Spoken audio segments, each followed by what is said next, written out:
So Dave Meltzer just did a video online responding to the AEW controversy regarding Grand Slam, and there are plenty of things that I do agree with, and there's plenty of things that I do disagree with. And the first thing that I want to say is that yes, Tony Khan never ever said it is going to be a pay-per-view, but there is a lot of like misinterpretation because usually, when you have a 50,000 seat arena and that was the original plan, you would think it's going to be a pay-per-view because I don't remember, any type of WWE show or any other professional wrestling show unless it's the night after WrestleMania that they would do that a television show would do like 50,000 people. Like I don't even think in the Attitude Era they were doing things like having 50,000, 70,000 like seat arenas. But so I really think that honestly, there was something that was set up as that had everything that made you feel like it was going to be a pay-per-view. And I really think that if I was to bet money, like hypothetically, if they had like 30,000, 20,000, 30,000, 40,000 people at the Suncorp show, they would automatically say, this is going to be a pay-per-view. So I really think that no matter what you say, a lot of people digested this way, that AEW Grand Slam was always meant to be a pay-per-view because you had it at a 50,000 seat arena. And also they wanted to, try to say, okay, well, WWE did good at the Elimination Chamber, so we're going to feed into the Australia market and actually just see if we can strike a different gold mine as well, really.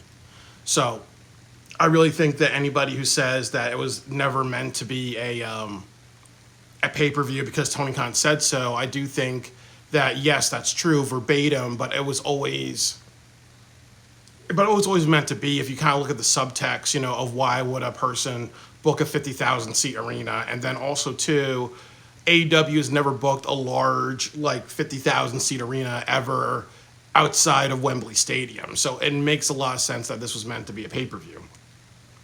The next thing is that there's a lot of people who are upset that because you named it like Collision or it comes off as like a Collision special. I totally agree with that because, a lot of people also, as I said, interpreted or felt that there was a lot of just, signs and presentation at the beginning that it was going to be a pay-per-view.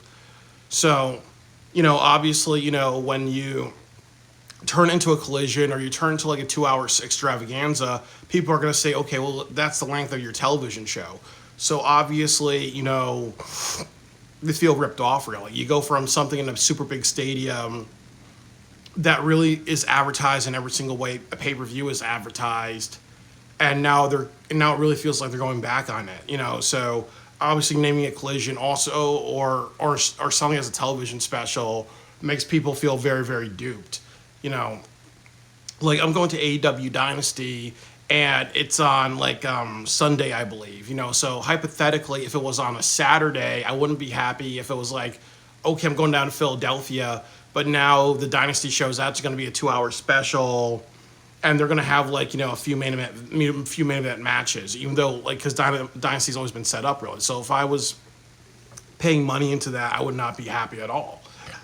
The other thing is that I totally agree with him when he said that AEW Grand Slam should be a 4-hour show, and I've said this many times that I really think that AEW is just being lazy here. That I really think that it was meant to be a pay-per-view, and honestly, if they had it be a pay-per-view, it would just be like a all-in and all-out type of thing, where you have a part one and a part two because they're close together.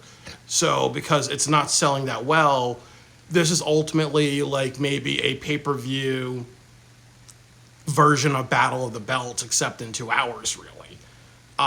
Or this is just like, a set, or like a, or just like a 2-hour pay-per-view type of thing, really. But again, they're going to show commercials. If you watch on television, they're going to show commercials. It's not going to be like a regular pay-per-view where there's no commercials or anything like that, really. So it reads as a television special. But part of that, and not being a 4-hour, 4.5 hour, is it does what I'm saying, really. It tells everybody okay, Tony is not going to invest in good matches. He's not going to have a heavyweight championship match. His goal is to have really good matches that are about the level of a main event of a television show or a little bit higher, but all the good stuff is going to be saved to Revolution and Los Angeles.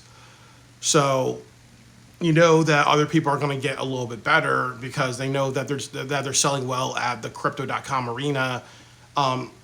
Revolution, Double or Nothing, all in and Full Gear are really their big four pay-per-views. So you kind of know that obviously the good stuff is going to be saved for that, and that makes people feel really duped. So obviously if you had a 4-hour show, people wouldn't feel that duped. And it's like what I said, it also is a fuck you to the AEW roster because Cass and Hobbs would make a really great match. And then you have, all these like tag teams, so what if you do something like you have a tag team ladder match, or you do something like I've said, you have Anthony Bowens and Billy Gunn fight Bobby Lashley and Shelton, and then you get to Max Caster interfering, and then he spears maybe like Anthony Bowens, and then you have a LA Riot street fight in Los Angeles, that would be a good thing, really. And then also, too, when you have Hobbs and Cass, this leads to Hobbs dominating Cass, and then Cass or Big Bill, whatever his name is, then it leads to Chris Jericho and Powerhouse Hobbs for the ROH title, and you need to take the title off of Chris Jericho. Jay White is not really a big star in any regards, really. So if you want to make him happy, have a match against Moxley to get that out of his system, because he should not be wrestling for the heavyweight title. You also do something, you have Daniel Garcia. Daniel Garcia versus Shane Taylor. Shane Taylor can talk well in the microphone. Daniel Garcia is a very passionate wrestler, so why not do that? You can have the Young Bucks on the show, and then the Young Bucks you can do something where Pride Party's interviewed and they said, we lost, but we're going to build ourselves up, baby. We're going to build ourselves up, baby. We're going to build ourselves up, baby. And then you see the Young Bucks saying, you know what?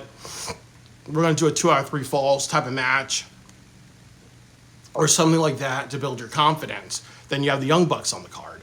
You do something like you have like the Hounds of Hell versus Mortos and Roosh, number one contendership or something like that, really.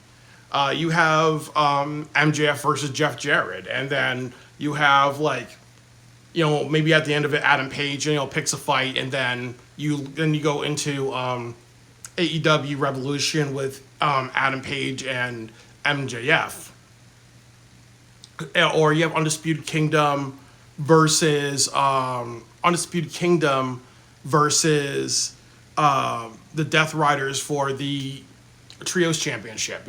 So they either win or lose, and then you bring in like Shane Taylor Promotions, or you may bring in Dustin and the Von Erich boys, and you set up a match at Revolution because they're going to do a bunch of Texas stuff.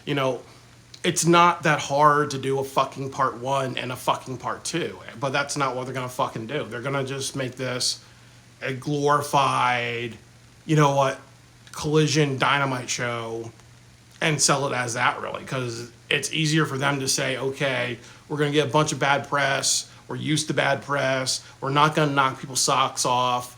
We're just going to say it was never advertised as a pay-per-view, so sue me, and then put everything in Dynamite, put everything on at Revolution, and then you're off to the races, really, and then you're going to, ignore Brisbane, and that's not good, really, because, like I said, you knock people's socks off, you put in a really great effort, you start the year with really great momentum, that's going to help AEW. Because they still have not overcome really just the drop in quality, the bad booking, the bad matches, and now the biggest thing that they're hitting is their pay-per-view game. So it's just consistently dropping in quality, and it's good that JD from New York, Brian Alvarez, and a lot of other people are bringing this to your attention, because if not, you are allowing your intelligence to be insulted. And for all you dirty Clancy motherfuckers, I want you to also understand this, motherfuckers, is that it's not that we hate AEW. It's that this is all constructive criticism. If you sell something or you mislead people into getting something, and you advertise as a big event, really, or you have a company that you love and care about, and they're like, okay, you know what, we downgrade to a small arena, but we're not going to knock people's socks off. We're going to like treat it as a show. Just we're going to have it, and then we're going to move on to the next thing. When they should be like, working hard on quality, putting their best foot forward, and Tony Khan being that best version of himself, of up in the ante of self-challenging, you're going to have a better thing, really.